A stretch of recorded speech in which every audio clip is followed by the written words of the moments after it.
स्त्रीलिंग और नपुंसक लिंग, इन तीनों लिंगों के बारे में संस्कृत की ट्रिक्स क्या है, संस्कृत में वो शब्द कैसे पहचाने जाते हैं, वो हम इस वीडियो में देखने वाले हैं। अब तक हमने लटलकार देखा है, लटलकार में भी पुल्लिंग, स्त्रीलिंग, नपुंसक लिंग ये जो है ये शब्दों के साथ वो वाक्य कैसे बनाए जाते हैं वो देखिए। लेकिन बेसिक जो है लिंग कैसे पहचाने ये इम्पोर्टेंट है, इसलिए इस वीडियो को आप लास्ट तक देखते रहिए, जिससे कि आपको जो ट्रिक्स है वो पता चलेगी कि संस्कृत में वो शब्द कैसे पहचानना है। इसलिए ये वीडियो ध्यानपूर्वक देखिए और लास्ट तक देखिए, आपको समझ में आएगा। अगर आपको ये वीडियो अच्छा लगे तो जरूर लाइक, शेयर, सब्सक्राइब करना।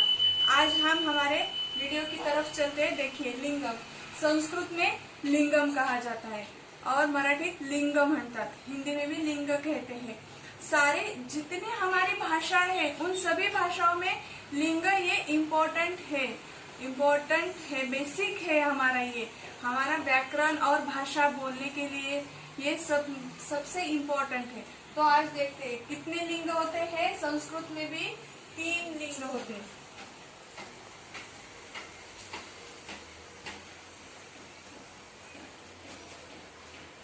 लिंग, ठीक है। फर्स्ट है पुल्लिंग, सेकंड स्त्रीलिंग और तीसरा है तृतीय नपुंसक लिंग। अब पुल्लिंग किसे कहते हैं देखते हैं डेफिनेशन। पुल्लिंग किसे कहते हैं तो भाषा के जिन शब्दों से पुरुष जाति का ज्ञान होता है, बोध होता है, पुरुष जाति का, मैं यहाँ पर लिख रही हूँ स्पेशली, पुरुष जाति का बोध होता है, बोध होना, उस शब्द को पुल्लिंग कहते हैं, उस शब्द को पुल्लिंग कहते हैं,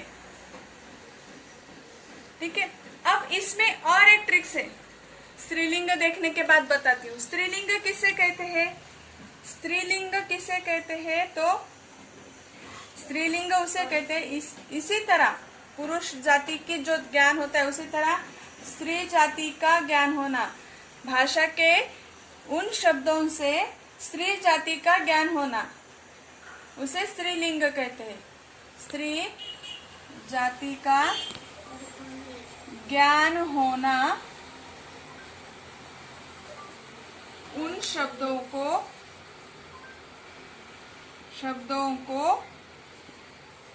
स्त्रीलिंग कहते हैं।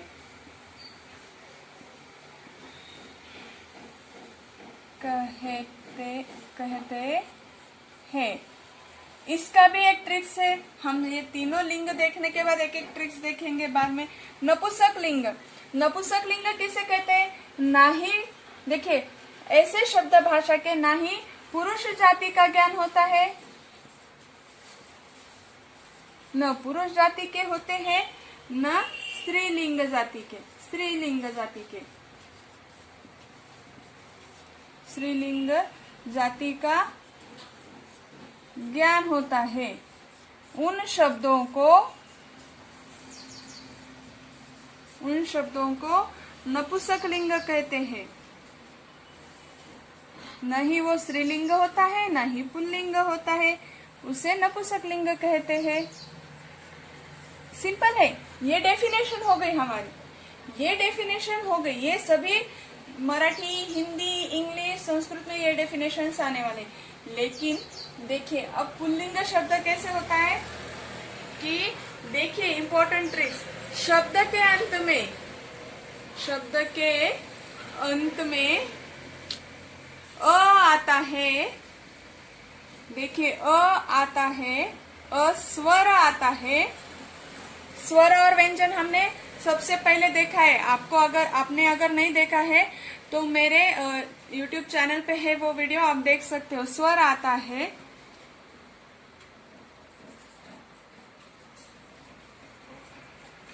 जैसे कि देखिए एग्जाम्पल ये था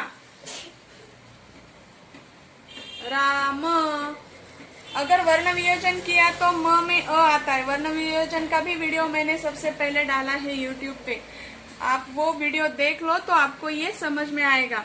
जैसे कि र हलंत अ स्वर, म हलंत देखिए यहाँ पे अ आया, राम, आ, राम, र हलंत अधिक आ अधिक म हलंत अधिक अ, इसलिए राम। म में अ आया तो वो हो गया पुल्लिंग राम। और देखिए और कौन से हो सकते हैं, बालक, बालक, कह अ आ गया। उसके बाद नरह, नरह, वृक्ष, वृक्ष,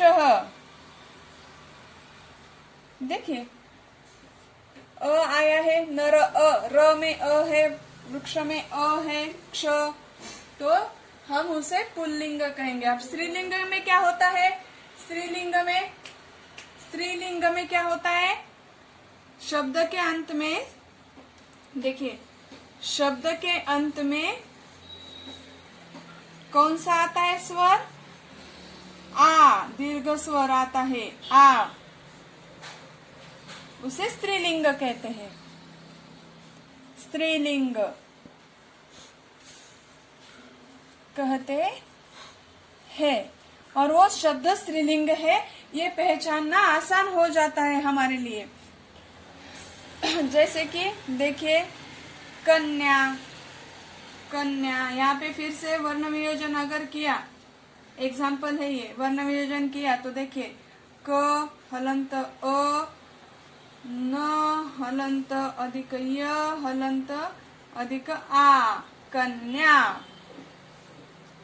उसके बाद कौन सा लेंगे, ललना, ललना, ना में न में आ आया है, देखिए न में आ आया है, वो क्या हो गया, स्त्रीलिंग शब्द हो गया। तो ये आसान से ट्रिक्स है, आप कौन सा भी शब्द देखिए, कलिका, कलिका, आ गया, बाला, देखिए बालक, बाला, बालक और बालिका, बालिका। और यहाँ पे एग्जाम्पल लिया पुल्लिंग में गायक, यहाँ पे स्त्रीलिंग में गायिका, का आ गया, आ गया। सिंपल है ये हमारे लिए। देखिए आपको समझ में आया होगा, शब्द के अंत में आ आता है तो वो स्त्रीलिंग होता है, शब्द के अंत में अ आता है तो वो पुल्लिंग। अब देखिए कंफ्यूजन देखिए क्यों होने वाला है, क्योंकि नपुंसक लिंग में भी शब्द के अंत में अ आता है, अ आता है, उसे नपुंसक लिंग कहते हैं, उसे नपुंसक लिंग कहते हैं। अगर वो शब्द देखा जाए नपुंसक लिंग का तो कौन सा हो सकता है, देखिए फल, फलम, यथा, फलम,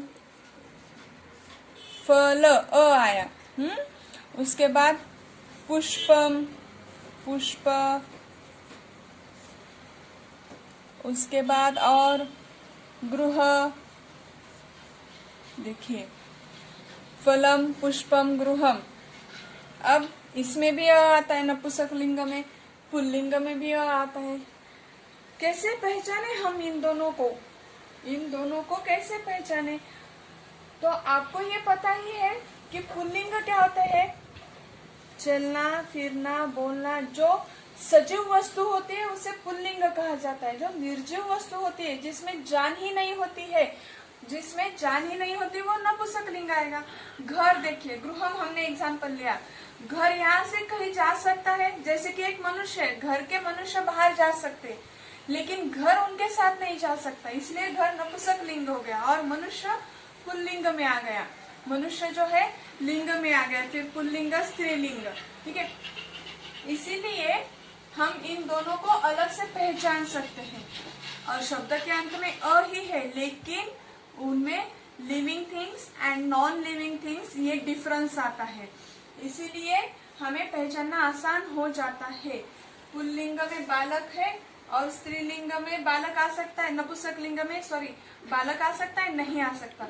वहां पे फल आते हैं, फल हम लेके खाते हैं, फल हमारे पास आता नहीं है, भाई मुझे काट लो खा लो कहता है, ऐसा नहीं हो सकता।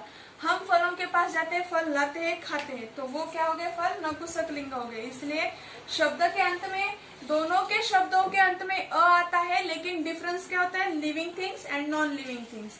ये आपको समझना बहुत जरूरी है। ये अगर आपने समझ लिया तो आपको संस्कृत में शब्द के अंत में अगर अ आता है, लिंग के शब्द के अंत में अगर अ आता है, तो आपको वो फटाक से पहचानना आसान हो जाएगा कि वो कौन सा पुल्लिंग है या नपुंसक लिंग है। आज के वीडियो में हमने ये ट्रिक्स यहाँ पे देखी है। अगर आपको ये वीडियो अच्छा लगे तो जरूर लाइक शेयर करें। Thank you.